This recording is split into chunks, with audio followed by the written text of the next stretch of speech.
Writing session लेख्नको लागि तयार हुनुस्।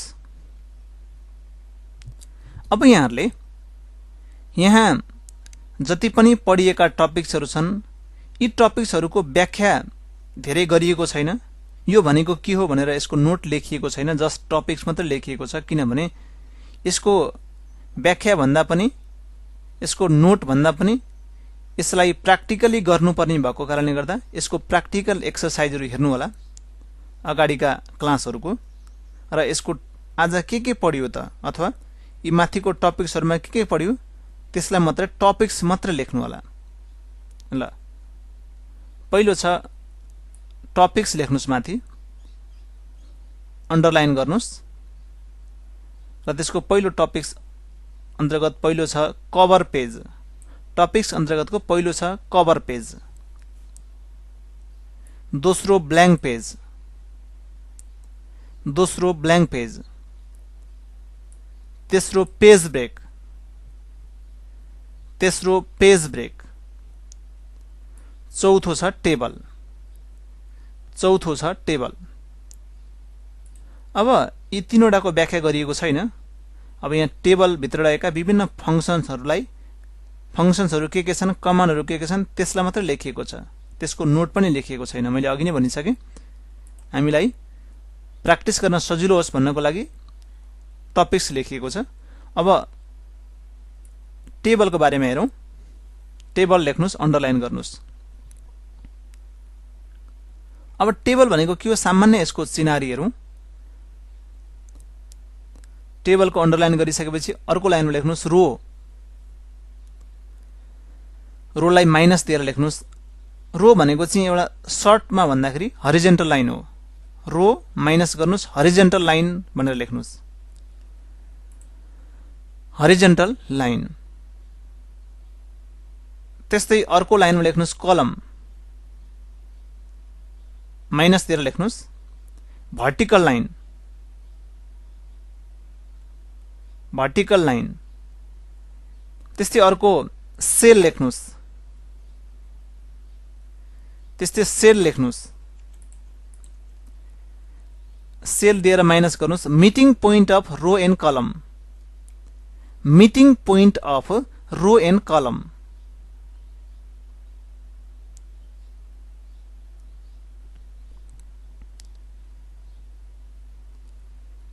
अब अर्को लाइनमा लेख्नुस्,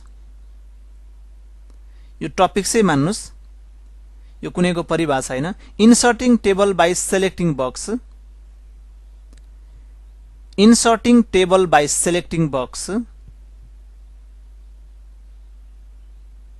भनेको यो के हो भने जस्तो यहाँ इन्सर्टमा गएर हामीले टेबल यो बक्स सिलेक्ट गरेर ल्याइन्छ नि त्यसलाई भन्न खोजे हो। हामीले के पढ्यौं त भन्न खोजे। अर्को लेख्नुस् inserting table by, inserting table by defining number of rows and number of columns.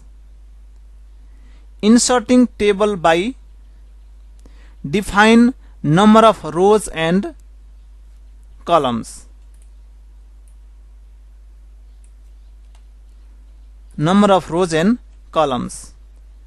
अर्को लेख्नुस् draw table, अर्को लेख्नुस् ड्र टेबल अर्को लाइनमा।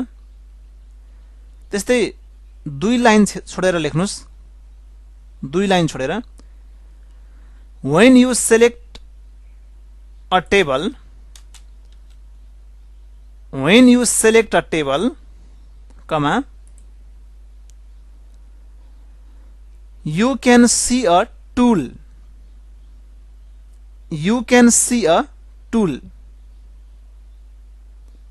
you can see a table tool, you can see a table tool which contains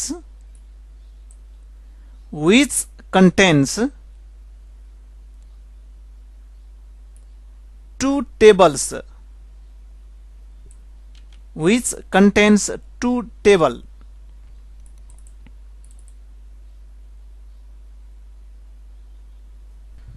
Which contains two tab, not table. full stop.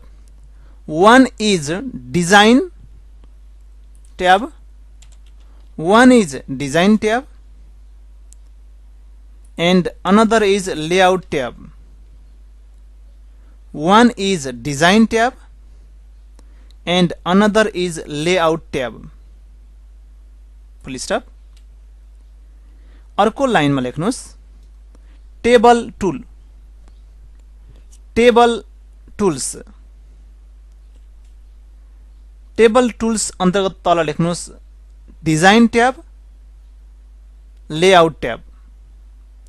Table tools लेख्नुस् अनि त्यसपछि design tab लेख्नुस् अनि अर्को लाइनमा लेआउट ट्याब लेख्नुस्। अब अर्को लाइन दुई लाइन छोडेर लेख्नुस् फेरि डिजाइन ट्याब भन्नुस्। डिजाइन ट्याब भित्र के छन् भन्न खोजे। डिजाइन ट्याब लेखेर अर्को लाइनमा लेख्नुस् डिजाइन ट्याब भित्र के छन् माइनस दिएर टेबल स्टाइल, टेबल स्टाइल, अर्को टेबल बोर्डर, टेबल बोर्डर, अर्को टेबल शेडिङ, अर्को टेबल शेडिङ।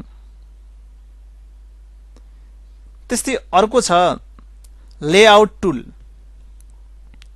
त्यस्तै अर्को छ लेआउट टुल। हेडिङ हो यो, त्यसलाई अन्डरलाइन गर्नुस्। अब त्यसभित्र के कमान्डहरु अध्ययन गर्यौं त्यसलाई हेरौं।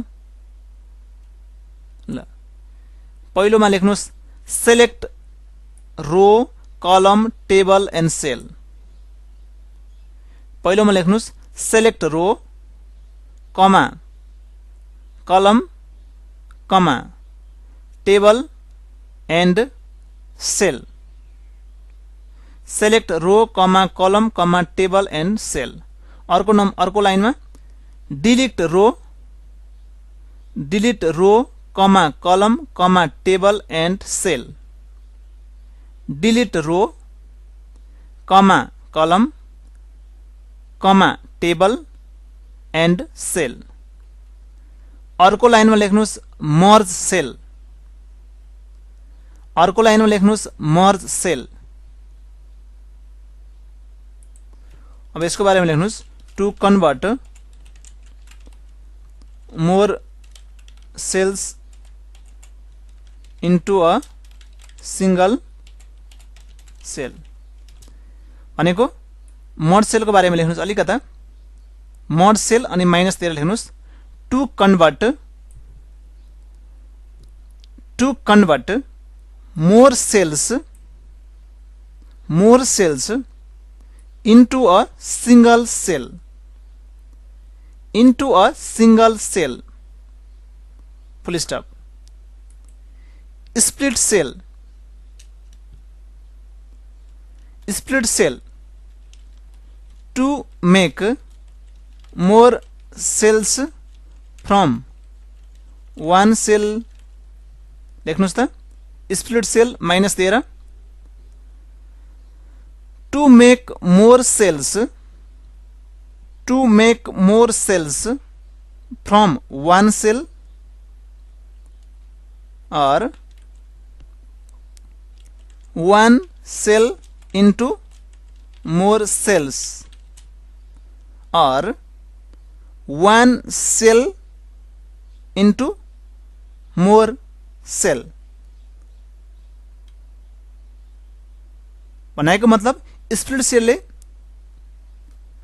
धेरै सेलबाट एउटा सेल बनाउने या एउटा सेलबाट धेरै सेल बनाउने काम स्प्लिट सेलले गर्दछ। अर्को लाइनमा लेख्नुस् split table, to separate one table into two tables, to separate one table, split table minus अथवा हाइफन दिएर लेख्नुस् to separate one table into two tables।